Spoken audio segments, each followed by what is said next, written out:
Prosseguindo no estudo de história da igreja, vamos agora ao item 29, na página 60 do nosso livro, Invasão e Saque de Roma. Bom, irmãos, o que vocês, tudo que nós estamos vendo de história até agora, nós estamos vendo que os países eles estão se dividindo entre católicos e protestantes. Roma era católica, né? Ela não mudou nada. E agora a Alemanha de Lutero, ela já tem liberdade, eles têm liberdade para escolher qual a religião que eles queriam, e até por uma questão política, né? O indivíduo é natural. Se eu escolher o protestantismo, todo o dízimo, todo o dinheiro de batismo, de casamento, de sepultamento, tudo fica comigo. Se eu for católico, esse dinheiro vai para a igreja católica. Então, eu sou protestante. Ok? E aí o que ocorre? Nessa rivalidade, começa o Papa, claro, a condenar as atitudes dos protestantes. E o que os protestantes vão fazer? Os protestantes alemães vão invadir e saquear a cidade de Roma, ou seja, vão organizar uma guerra. Então, olha, 1527 da era cristã. Devido a desentendimentos entre os líderes do reino de Deus, eu botei aí entre aspas, porque você sabe que Sacro Império Romano Germânico, Sacro Império é Santo Império. A Igreja Católica dizia que esse reino que ela tinha organizado aqui na Terra era o reino de Deus de Apocalipse capítulo 20, o milênio do Apocalipse, que as igrejas anunciam que chegará. A Igreja Católica e as igrejas protestantes, elas acreditavam e acreditam até hoje que eles já estão vivendo esse reino. Tá bom? Que Satanás já está preso, que Apocalipse 20 já se cumpriu. Tá bom? Já estão vivendo esse reino. Por isso que eu botei um desentendimento entre os líderes do reino de Deus. As tropas do imperador Carlos V invadiram Roma e prenderam o Papa. Bom, eu coloquei aí o texto de um historiador que ele nos diz: grande parte do exército, composto em sua maioria alemã por seguidores de Lutero, enxergava o Papa Clemente VII como o próprio anticristo, porque Lutero havia falado isso, né? E na impossibilidade de invadir o refúgio dele no castelo São Ângelo, nos arredores da cidade, declararam Roma, na ausência do Papa, religiosos foram os principais alvos, igrejas seriam depredadas, padres e monges assassinados e freiras estupradas. Né? Ou seja, uma coisa já completamente estranha ao comportamento, né? Clemente VII rendeu-se e concordou em pagar 400 mil ducados por sua libertação, ou seja, exigiram resgate do Papa, além de ceder os territórios de Parma, Placenza, Módena e Civitaventia ao imperador. Veneza também anexaria Sérvia e Rovena. No mínimo, 6.000 romanos morreram no saque de Roma, com o total real provavelmente atingido o dobro desse número. Ou seja, católicos e protestantes, agora a Alemanha, que já é protestante, ela está contra o Papa e está atacando o Papa. Tá bom? Agora veja o que um católico descreve desse saque de Roma. Isso aí foi um historiador normal, né? Agora, como que os católicos falam desse saque de Roma? Ele diz: um fato que parecia nunca ter ocorrido, se não tivesse sido tão bem documentado, foi o saque de Roma. Até mesmo católicos não sabem que tal fato aconteceu, ou seja, ele está descrevendo essa violência, né? Então ele diz: até mesmo católicos não sabem que tal fato aconteceu. O que foi o saque de Roma? E ele diz: o saque de Roma foi um dos episódios mais sangrentos do Renascimento. No dia 6 de maio de 1527, os membros das legiões luteranas do exército imperial de Carlos V promoveram um levante e tomaram de assalto a cidade de Roma. Cerca de 18.000 lansquenetes, irmãos, é um grupo de infantaria de soldados, né? Cerca de 18.000 soldados foram lançados durante semanas contra a pior das repressões, ocasionando um rio de sangue costumeiramente esquecido pelos historiadores que não lhe prestam a devida atenção. Um texto veneziano contemporâneo afirma sobre este saque que o inferno não é nada quando comparado com a visão da Roma atual. Os soldados luteranos nomearam Lutero Papa de Roma. Dos 55 mil habitantes de Roma, sobreviveram apenas 19 mil.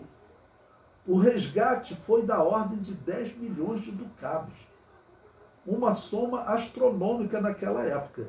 Vocês viram aqui que teve uma divergência. O outro falou em 100 mil ducados, né? Esse historiador católico já disse que foi de 100 milhões de ducados. Bom, sendo 100 mil ou 10 milhões, né? E prossegue. Os palácios foram destruídos por tiros de canhões com os seus habitantes dentro.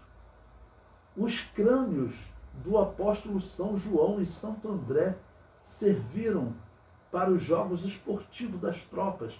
Aquelas histórias, né, de bárbaros que às vezes pegavam e jogavam futebol com a cabeça dos inimigos. Os luteranos fizeram com os crânios que os católicos dizem ser de São João e Santo André. Né? Nós sabemos que isso não é verdade, mas é uma afronta desnecessária. Né? O rio Tibre carregou centenas de cadáveres de religiosas, leigas e crianças violentadas, muitas com lanças incrustadas em seu sexo. As igrejas, inclusive a Basílica de São Pedro, foram convertidas em estábulos e missas profanas com prostitutas divertiam a soldadesca. Gregório afirma a respeito.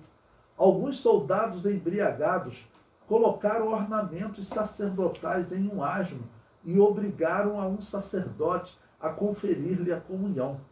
O pobre sacerdote engoliu a forma, né, e seus algozes o mataram mediante terríveis tormentos. Ou seja, ele não deu, né, a hóstia para o asno. Né? O asno é um jumento, né, um burro. Conta o padre Mexia, depois disso, sem diferenciar o sagrado e o profano, toda a cidade foi roubada e saqueada, inexistindo qualquer casa ou templo que não foi roubado, ou algum homem que não foi preso e solto apenas após o resgate. Erasmo de Roterdã escreveu sobre este episódio. Roma não era apenas a fortaleza da religião cristã. Ele era católico, né? Prossegue. A sustentadora dos espíritos nobres e o mais sereno refúgio das musas. Era também a mãe de todos os povos. Isto porque, para muitos, Roma era a mais querida, a mais doce, a mais benfeitora do que até seus próprios países. Na verdade, o saque de Roma não foi apenas a queda desta cidade, mas também de todo o mundo. Ok? Esse que era um católico da época, tá bom? Erasmo de Roterdã, que normalmente condenava essa violência dos protestantes, assim como ele condenava a violência dos católicos. Erasmo de Roterdã foi um homem dentre esses católicos que ele acabou, como eu mostrei para vocês num outro momento, ele acabou dizendo que ele não queria nem a Igreja Católica, nem a Igreja Protestante. Palavras dele. Ele disse, eu quero uma terceira. Eu quero uma terceira, porque o que essas igrejas faziam, né, eram só violência. Eu, como cristão, eu não posso dizer que alguém aqui está com a verdade. Entre o protestante e o católico, essa prática deles acreditando em uma doutrina, que era a doutrina da guerra justa de Agostinho de Hipona, como os católicos acreditavam que eles podiam matar, tinham organizado cruzadas, organizado a Inquisição, os protestantes continuaram fazendo isso, tanto que estão matando os anabatistas, os protestantes lá da Suíça, né, estão fazendo isso. E os protestantes da Alemanha também. Okay? E lá na Suíça, nós veremos, ainda vai explodir guerra entre os católicos e os protestantes da Suíça, do próprio país, eles vão entrar em guerra. Né? Uma guerra civil por conta da religião. Então eu sempre falo isso para os historiadores, para o historiador ateu, irmãos, isso aí é usado, se nós falarmos que eles são cristãos, Isso aí é usado para desviar os nossos jovens. Então, nas suas igrejas, vocês têm que explicar. Eu acho que toda igreja deveria, quando o jovem vai para a faculdade, olha, vamos mostrar isso aqui para vocês, hein? Então, você observe que existem aqui 3 igrejas. Igreja católica, que acreditava na teoria da guerra justa, que podia matar. Igrejas protestantes, que acreditavam na teoria da guerra justa, que podia matar. E os anabatistas, que defendiam a não violência. Ok? Então, eles vão querer dizer para vocês que todo cristão matava. Isso não é verdade.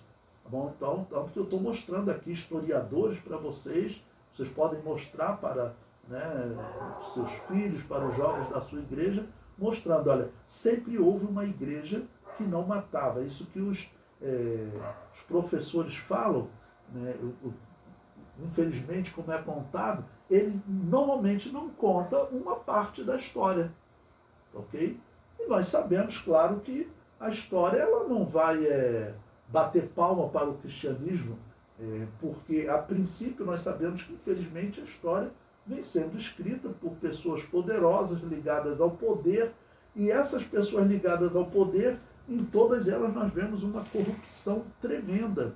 Né? Corrupção, não estou falando nem doutrinária, corrupção em todos os sentidos. Então, essas pessoas que escreviam, normalmente não eram cristãos.